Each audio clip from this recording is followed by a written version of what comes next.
नमस्कार. ठरलं तर मग मालिकेचा आजचा भाग देखील खूप उशिरा आल्यामुळे रिव्ह्यू द्यायला देखील उशीर होतोय. पण आजचा भाग एकदम इंटरेस्टिंग दाखवलाय. अर्जुन, सायली आता त्यांच्या केसमध्ये भरपूर पुरावे त्यांनी गोळा केले आहेत, जेणेकरून अर्जुनची लवकरात लवकर निर्दोष मुक्तता व्हावी. चला तर मग आजच्या भागाला सुरुवात करूयात. आता सायली अर्जुनसाठी सकाळी सकाळी टिफिन भरून नेत असते.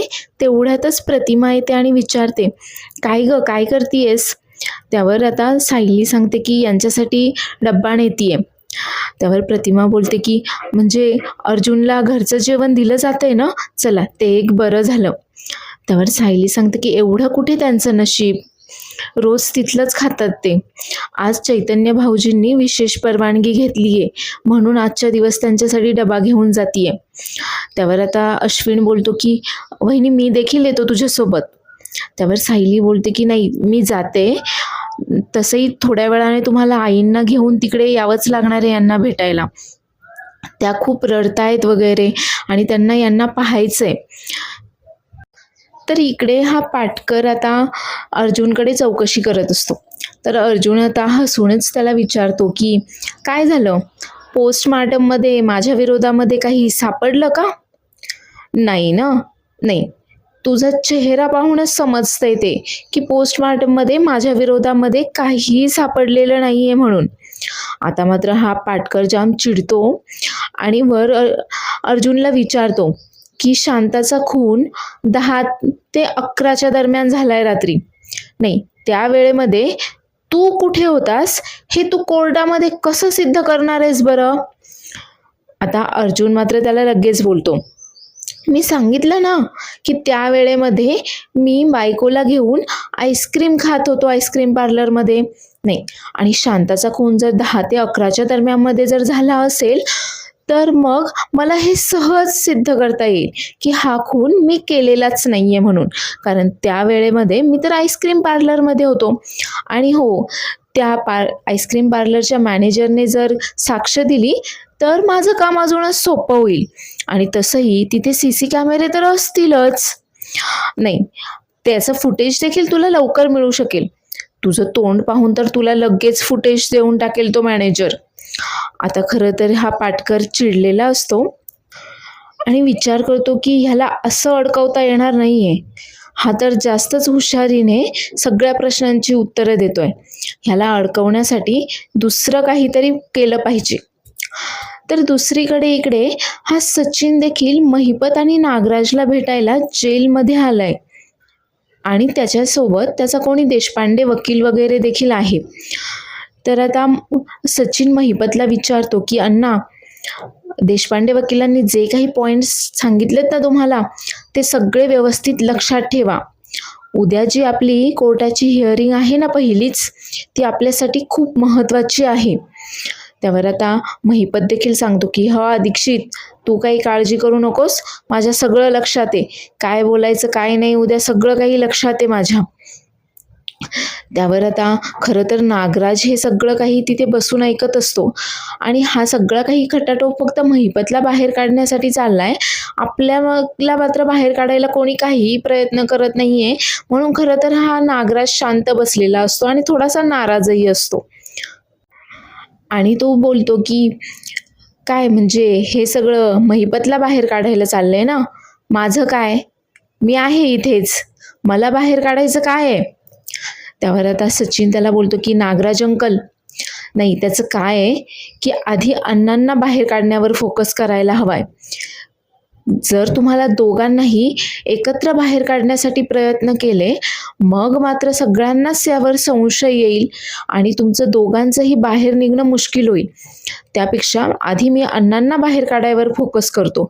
अण्णा का एकदा जेलच्या बाहेर आले की मग आम्ही मिळून तुम्हाला बाहेर काढणार आहोतच की. आता नागराजलाही हे पटतं आणि नागराजही शांत राहतो आणि महिपतही नागराजला सांगतो की नाग्या, तू काही टेन्शन घेऊ नकोस, एकदा मला फक्त इथून बाहेर पडू दे, मग मी तुला बाहेर काढणारच आहे. तर आता सचिन महिपतला सांगतो की हो, पण हे सगळ्या गोष्टी मॅनेज करण्यासाठी आहे ना, अण्णा मला काही कॅश लागणार आहे वकिलासाठी वगैरे, पुराव्यांसाठी. त्यावर आता महिपत सांगतो की रोकड ना, तुला पाहिजे तेवढी भेटून जाईन, तू त्याची काही एक काळजी करू नकोस. फक्त त्या अर्जुनने मध्ये काही घोळ नाही घातला म्हणजे झालं. त्यावर आता सचिन सांगतो की तो तसाही काही घोळ घालू शकत नाहीये आता. त्या अर्जुन सुभेदारचा काटा ना आपोआपच निघालाय. त्यावर आता महिपत विचारतो की म्हणजे म्हणजे नक्की काय झालंय? त्यावर सचिन सांगतो की त्याला खुनाच्या गुन्ह्याखाली अटक झालीये. आता महिपत विचारतो, म्हणजे या अर्जुन सुभेदारनी खून बिन केला का काय? कोणाचा खून केला त्यांनी? त्यावर आता हा सचिन सांगतो की नाही, त्याने खून केला असेल मला असं वाटत नाहीये, पण कोणीतरी त्याला अटकवलं असणार आहे. शांता नावाची बाई आहे. तर परत इकडे आता अर्जुनचा सीन दाखवलाय. तर आता अर्जुनला भेटण्यासाठी इन्स्पेक्टर सावंत, चैतन्य आणि सायली डबा घेऊन आलेली असते. तर आता त्यांना चर्चा करण्यासाठी ते स्पेशल रूमची परमिशन तर चैतन्याने आधीच दिलेली आहे, त्यामुळे त्यांना जेव्हा कधी भेटायचं असतं, चर्चा करायची असते, ते या स्पेशल रूममध्ये भेटत असतात. आता अर्जुन त्यांना विचारायला सुरुवात करतो की काही लागले का, पुरावे सापडलेत का तुम्हाला? काय इन्फॉर्मेशन मिळाली आहे तुम्हाला? लवकर सांगा मला. त्यावर आता सायली बोलते की हो, पण त्याआधी तुम्ही जेवण करून घ्या, मी डब्बा आणलाय तुमच्यासाठी. पण अर्जुन मात्र काही ऐकायच्या मनस्थितीमध्येच नाहीये. त्याला आता पुरावे काय मिळाले ते पाहायचं असतं. पण आता सायलीने जास्त आग्रह केला आणि चैतन्य देखील सांगतो की तू आधी जेवण करून घे, मग आपण सगळे निवांत बोलूयात.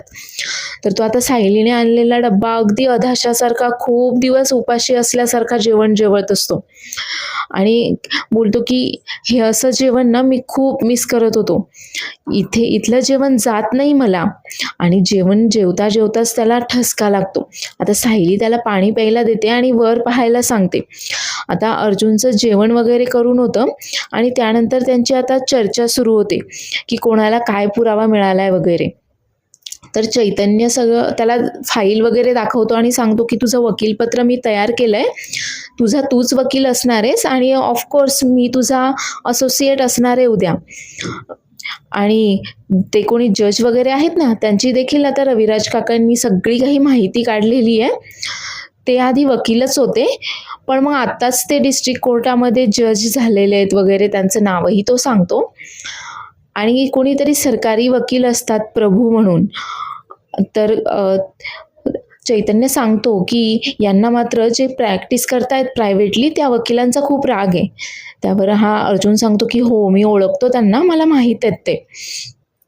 तर आता त्यांचं बोलणं झाल्यावर इन्स्पेक्टर सावंत सांगतात की तुम्हाला ज्या एरियामधनं अटक झाली होती त्या एरियाचं CCTV फुटेज मी चेक केलंय आणि खूप महत्त्वाचा पुरावा मिळाला आहे आपल्याला.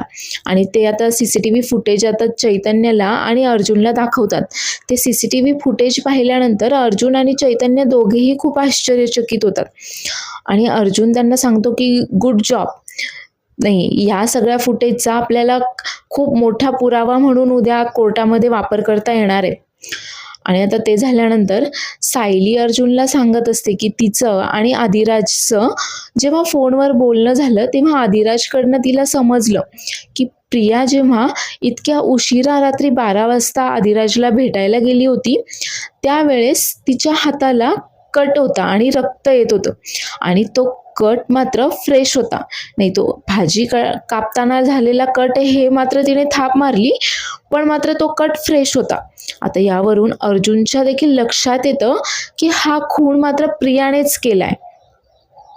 तर परत इकडे महिपत आणि सचिनचा सीन दाखवलाय. तर आता सचिनने शांता नावाच्या बाईचा खून झालाय सांगितल्यावर नागराजही लगेच तिथे येतो आणि बोलतो की शांता ना, अरे आम्ही ओळखतो ना तिला. नाही, पण मला नाही वाटत की अर्जुनने तिचा खून वगैरे केला असेल म्हणून. पण मग कोणी मारलं असेल तिला?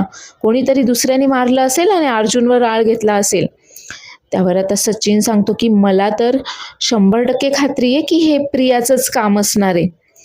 नाही, म्हणजे त्याच्या ॲक्सिडेंटचा जो काही केविलवाला प्रयत्न केलाय तिने, तो फसल्यानंतर तिला असं काहीतरी करणं गरजेचंच होतं. त्यामुळे मला तरी असंच वाटतंय की हे सगळं काही तिनेच केलं असणार आहे आणि अगदी शिताफीने तिने अर्जुनला यामध्ये अडकवलंय. आता हे ऐकल्यावर महिपत बोलतो की दीक्षित, तू तर लईच हुशार निघाला रे. नाही, म्हणजे तुझं डोकं पण आमच्यासारखंच चालतंय. प्रिया काय करू शकते काय नाही हे तुलाही समजलंय तर आता. अरे आम्ही तर तिला चिचुंद्री समजत होतो, पण ती तर मगर निघाली, मगर. तर परत एकदा आता अर्जुन आणि सायलीचा सीन दाखवलाय. तर आता अर्जुन देखील बोलतो की याचा अर्थ कन्फर्म आहे की हा खून प्रियानेच केलाय. त्यावर सायली बोलते की ही प्रिया ना कुठल्याही थराला जाऊ शकते, इतक्या खालच्या थराला जाऊ शकते ती. त्यावर चैतन्य बोलतो की असं असेल ना तर हा खून प्रियानेच केलाय हे कन्सिडर करून मी आता लगेच तिच्या विरोधामध्ये पुरावे जमा करायला सुरुवात करतो. त्यावर अर्जुन त्याला थांबवतो आणि बोलतो की आपला मेन फोकस ना हा खून मी केलेला नाहीये, मी निर्दोष आहे हे सिद्ध करणं आहे. आणि दुसरं त्यानंतर मग मी नाही तर हा खून नक्की कोणी केलाय हे शोधणं आहे. त्यामुळे सगळ्यात आधी मला इथून बाहेर काढायवर फोकस करा. आणि तेवढ्यातच ते कॉन्स्टेबल तिथे येतात आणि आता ते कॉन्स्टेबल सांगतात की सावंत सर, मी खूप वेळचा खरं तर आत यायचा प्रयत्न करत होतो, तुम्हाला एक खूप महत्त्वाची माहिती सांगायची आहे. आणि त्याने खरं तर पाटकरला आणि दुसऱ्या एका कॉन्स्टेबलला बोलताना ऐकलेलं असतं. तर या पाटकरने आणि त्या कॉन्स्टेबलने मिळून आता अर्जुनच्या त्या स्पेशल रूमच्या टेबलमध्ये एक मोबाईलचं रेकॉर्डिंग ऑन करून मोबाईल लपवलेला असतो. आणि अर्जुनचं आणि त्याच्या टीमचं नक्की काय प्लॅनिंग आहे, ते अर्जुनला सोडवण्यासाठी काय काय पुरावे वगैरे गोळा करतायत, हे सगळं काही त्यांना जाणून घ्यायचं असतं. जेणेकरून त्याच पुराव्यांचा गैरवापर करून ते आता अर्जुनला अडकवणार असतात. आता हे ऐकल्यावर मात्र लगेच सगळेजण तो मोबाईल शोधायला लागतात आणि त्यांना तो मोबाईल सापडतो देखील. तर आता सावंत लगेच त्याचं रेकॉर्डिंग बंद करतात.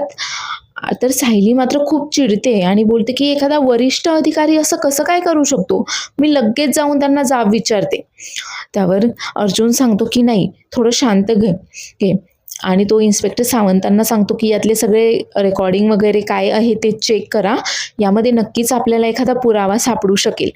आणि चैतन्याला देखील सांगतो की यामध्ये जे सिम कार्ड आहे ते कोणाच्या नावावर आहे हे देखील चेक कर, हा एक मोठा पुरावा होऊ शकतो उद्या कोर्टामध्ये आपल्याला दाखल करण्यासाठी.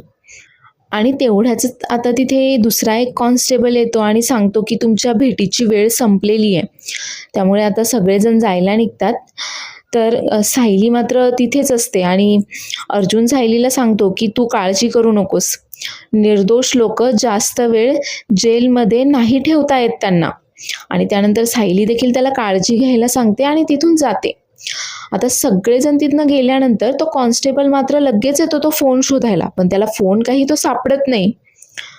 तर इकडे ही प्रिया आता मस्त आदिराजने दिलेला ड्रेस घालून त्याला भेटायला आलेली असते आणि आदिराज देखील खोटं खोटं तिची भरपूर तारीफ करत असतो की खूप सुंदर दिसतेस तू या ड्रेसमध्ये वगैरे, हा ड्रेस तर तुझ्यासाठीच बनलेला आहे, तू अगदी गोंडपाट जरी घातलंस ना तरी असं वाटेल की डिझायनर ड्रेस घातलाय वगैरे.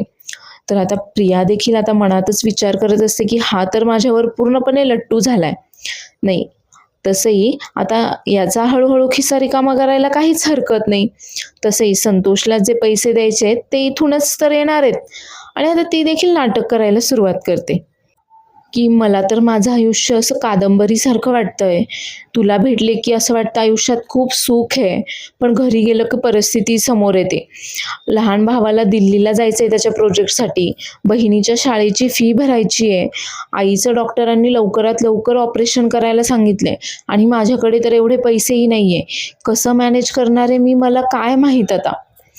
तर इकडे सायली आता अर्जुनला सांगत असते की थोड्या वेळामध्ये अश्विन भाऊजी येत आहेत आईंना घेऊन, त्यांना तुम्हाला भेटायचं आहे. त्यावर आता अर्जुन सायलीला सांगतो की अगं तू आईला का इथे घेऊन येतेस, तुला कळतंय का ती किती घाबरेल, ती किती पॅनिक होईल. त्यावर आता सायली सांगते की हो, एवढ्या मोठ्या गुन्ह्यासाठी तुम्हाला अटक झाली आहे म्हटल्यावर त्या दुःखात तर आहेत, पण तुम्हाला न पाहिल्याचं दुःख त्यांना जास्त आहे. आणि तेवढ्यातच अश्विन आता कल्पनाला घेऊन तिथे येतो. आता कल्पना आल्या आल्याच अश्विन अर्जुनच्या तोंडाला हात लावते आणि रडायलाच सुरुवात करते की अर्जुन, अरे तुझा चेहरा किती सुकलाय, असं कसं झालं रे, अरे तू तर नेहमी गुन्हेगारांना जेलमध्ये पाठवतोस आणि आणि आज स्वतः तू जेलमध्ये आलायस. त्यावर सायली तिला समजावते की आई, अहो तुम्ही यांची काळजी नका करू, आता लवकरात लवकर हे इथनं बाहेर येणार आहेत. तर इकडे आता प्रियाने आदिराजला भरपूर काय काय स्टोरी सांगितली आहे तिच्या दुःखाची. आता आदिराज मात्र लगेच त्याच्या पॉकेटमधनं चेकबुक काढतो आणि 5 लाखाचा चेक तिला लिहून देतो आणि बोलतो की यामध्ये ना तुझे सगळे काही प्रॉब्लेम सॉल्व्ह होतील. आणि प्रिया देखील अगदी निर्लज्जपणे त्याच्याकडनं तो चेक घेते आणि लगेच त्याला उठून मिठी मारते आणि बोलते की खरं सांगू का, मला खूप छान वाटतं की तू माझ्या माणसांसाठी एवढं करतोस, माझ्यासाठी एवढं करतोस. आता आदिराजही तिला बोलतो की अगं तू फक्त तुझी माणसे कुठे आहेत, ती माझी देखील माणसं आहेत.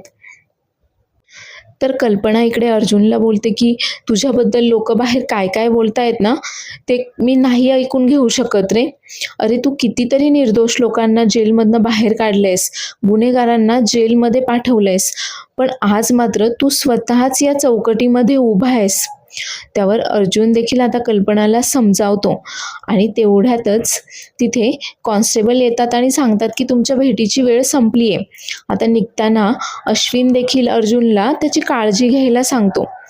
तर सायली आता ते गेल्यानंतर सायली सांगते की खरं तर आईंना इथे आणायला नको होतं, पण मग अहो तुम्हाला अटक झाली आहे यापेक्षा देखील जास्त त्यांना तुम्हाला पाहता येत नाहीये या गोष्टीचा त्रास त्यांना जास्त होत होता, म्हणून नाईलाजाने का होईना त्यांना इथे आणावं लागलं. त्यावर आता अर्जुन सायलीला सांगतो की हो, पण मम्माला परत मला भेटायला इथे आणू नकोस, तिची काय अवस्था झाली आहे पाहिलंयस ना तू. तर इकडे आता प्रियाच्या फोनवर संतोषचा फोन येतो आणि ती आता या आदिराजला खोटं सांगते की अरे ते आईचं ऑपरेशन करायचं आहे ना, त्या डॉक्टरांचाच फोन आहे, मी बोलते त्यांच्याशी आणि त्यांना सांगते की आता लवकरात लवकर ऑपरेशन करा म्हणून पैशाची व्यवस्था झाली आहे. आणि ती बोलण्यासाठी थोडंसं आदिराजपासून दूर येते. आता हा संतोष तिला सांगतो की मॅडम मी पनवेलमध्ये आलोय. आता ही प्रिया मात्र चिडते त्याच्यावर आणि बोलते की अरे मूर्ख आहेस का तू, पनवेलमध्ये का आलायस परत. त्यावर आता तो संतोष सांगतो की इथे मी लोणावळ्याला माझ्या जुन्या घरी आलो होतो, पण इथे पण माझ्यावर चोरीचा गुन्हा आहे आणि त्या पोलिसांना कोणीतरी सांगितलं की मी परत आलोय घरी, तर ते माझ्या मागावर होते, म्हणून मला पनवेलमध्ये परत यावं लागलंय. त्यावर आता ही प्रिया बोलते की अरे त्या पाटकरकडनं अजून अर्जुनचा काय प्लॅन आहे, काय पुरावे मिळाले त्याला ते तरी समजू दे, म्हणजे समजेल की पुढे काय करायचंय ते. त्यावर आता संतोष तिला सांगतो की हो, पाटकरचा मला फोन आला होता, तुम्हाला ते सांगायचंच राहिलं की त्यांना काही ते अर्जुन सरांचं आणि त्यांच्या टीमचं बोलणं काही रेकॉर्ड करता आलेलं नाही आहे, त्यामुळे आता पुढे काय करायचं ते काही आपल्याला समजलं नाही आहे. त्यावर आता आदिराज देखील विचार करतो की ही नक्की कोणाशी बोलतीये, नाही मला पाहायलाच हवंय. आणि म्हणून आदिराज देखील फोनवर बोलायचं नाटक करत तिच्या जवळ येतो, पण आदिराज जवळ येताच प्रिया मात्र परत दुसरीकडे जाते आणि त्याला बोलते की सगळे अशी बिनकामाची माणसं ना माझ्याच नशिबामध्ये आली आहेत. आता कसं कळणार आहे बरं की आता पुढे काय करायचंय, अर्जुनचा नक्की पुढे काय प्लॅन आहे. आणि आता ती तेवढं बोलून फोन ठेवून देते आणि तिथनं ती दुसरीकडे निघून जाते. आता ती निघून गेल्यानंतर आदिराज मात्र तिचा फोन चेक करायला जातो, पण खरं तर फोन लॉक असल्यामुळे त्याला त्याच्या हाती काहीही लागत नाही. तर इकडे अर्जुनने सांगितल्याप्रमाणे आता सायली आणि चैतन्य त्या त्या आईस्क्रीम पार्लरमध्ये गेले आहेत आणि त्यांना सांगतात सगळा काही प्रसंग घडलेला. तर तो मॅनेजर देखील आता साक्ष देण्यासाठी तयार झालाय. तर परत आता इकडे आदिराजांनी प्रियाचा सीन दाखवलाय. आता प्रिया सांगते की चल खूप उशीर झालाय, मला आता निघायला हवंय. त्यावर आदिराज बोलतो की अगं 10 सेकंद झाले आपल्याला इथे येऊन. त्यावर प्रिया सांगते की अरे कितीही वेळ बोललं ना तरी तुला असंच वाटतंय की 10 सेकंद झालेत म्हणून, पण आता मला जायला हवंय, घरी खूप महत्त्वाचं काम आहे मला. आता ती जायला निघते तर आदिराज तिला आवाज देऊन अडवतो. आता प्रिया बोलते की काही महत्त्वाचं असेल तरच बोल, नाही तर आपण नंतर बोलूयात ना. त्यावर आदिराज बोलतो की खूप महत्त्वाचं आहे, माझ्या आयुष्यातली खूप महत्त्वाची गोष्ट आहे. आणि तो मस्त आता त्याच्या पॉकेटमधनं रिंग वगैरे आणलेली असते, त्याने प्रियासाठी ती काढतो आणि मस्त गुडघ्यावर बसून तिला प्रपोज करतो, तिला लग्नाची मागणी घालतो. आता मात्र प्रिया थोडीशी गोंधळते आणि आता विचार करते की हा तर जास्त सिरियस झालाय, नाही याच्याशी लग्न न करता याचा पैसा कसा वापरता येईल ना हे पाहायला हवंय, मला काहीतरी जुगाड करायला हवंय.